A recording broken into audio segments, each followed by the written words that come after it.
Oi, turma de História da Tradução do curso de Letras Italiano da UFSC. Eu sou a Marina Bosi.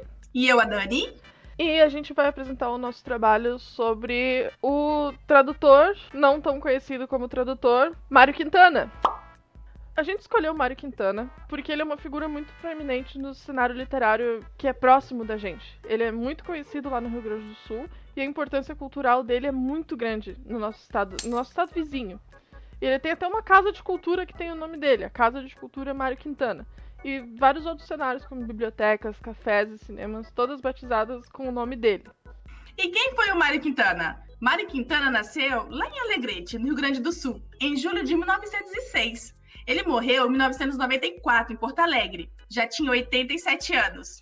Publicou as primeiras obras em Porto Alegre mesmo, sendo a primeira chamada Rua dos Cataventos, pela editora Globo, em 1940.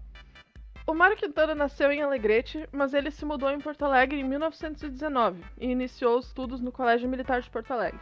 Lá no Colégio Militar foi onde ele publicou os primeiros trabalhos. Foram alguns versos na revista literária dos alunos. Em 1923, o Quintana publicou um soneto no Jornal de Alegrete sob o pseudônimo JB.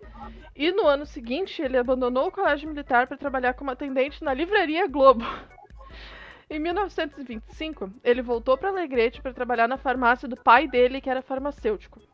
Mas uma coisa muito triste aconteceu em 1926, que foi a morte da mãe dele. O mesmo período que ele foi premiado pelo conto A Sétima Passagem, no concurso do Jornal Diário de Notícias, de Porto Alegre. Em 1927, infelizmente, o pai dele também veio a óbito. E assim, o nosso querido Mário Quintana ficou órfão em menos de 2 anos, no mesmo período que ele recebeu o primeiro prêmio. Nossa, deve ter sido horrível pra ele isso. É muito azar, cara, meu Deus do céu. Mas enfim, em toda a vida dele, o Mário Quintana nunca se casou e nem teve filhos. E tem uma lenda que corre em Porto Alegre que diz que ele viveu a maior parte da vida no Hotel Majestic, de 1968 a 1980. E esse hotel, ele foi tombado em 82 como marco arquitetônico de Porto Alegre. E em 83, depois que o pessoal encheu o saco do governo, o hotel ele foi rebatizado de Casa de Cultura Mário Quintana. Tem uma sala que leva o nome dele e é a neta dele quem cuida. É como se fosse um museuzinho, assim, só que tu pode locar livros, assistir filmes, enfim. A Casa de Cultura Mário Quintana ela é um ambiente para introduzir as pessoas à cultura literária e outros aspectos culturais de Porto Alegre. Tem uma outra curiosidade também, que o Mário Quintana disse em uma entrevista que o seu nome foi registrado sem acento e que ele preferia, né, usar assim mesmo. Será que é porque ele já tinha ideia que o nome dele podia ser italiano? Pode ser. Como é que é a carreira dele na tradução? Como é que foi?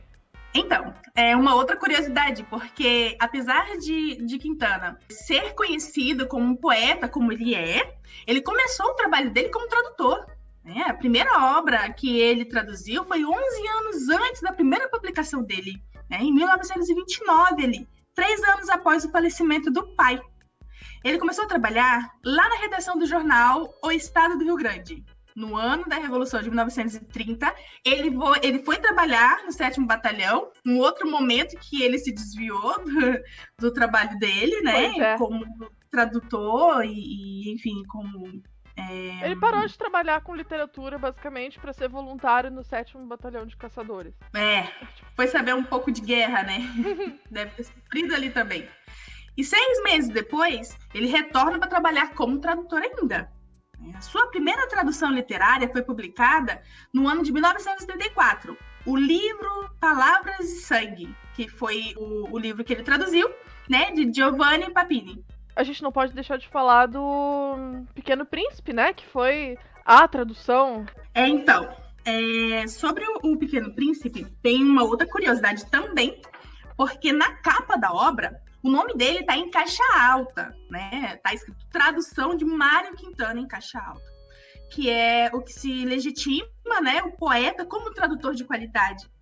E para elucidar a sua realização e a publicação póstuma, porque esse livro foi publicado, a tradução desse livro foi publicada após a morte dele, encontramos um registro no site da editora Melhoramentos. E daí esse registro eu vou ler para vocês. Provavelmente, a pasta com a tradução nos foi entregue por Quintana no final da década de 1940. Porém, não há um registro E como diretor de publicação do Pequeno Príncipe em português, ficou com a editora Agir, deixamos o precioso original guardado às 7 chaves. Quando a obra de Exupéry, amiga, me ajuda para ver se eu falei certo? Exupéry entrou em público em janeiro de 2015, perdão, retomamos o projeto e entramos em contato com a Fundação Mário Quintana.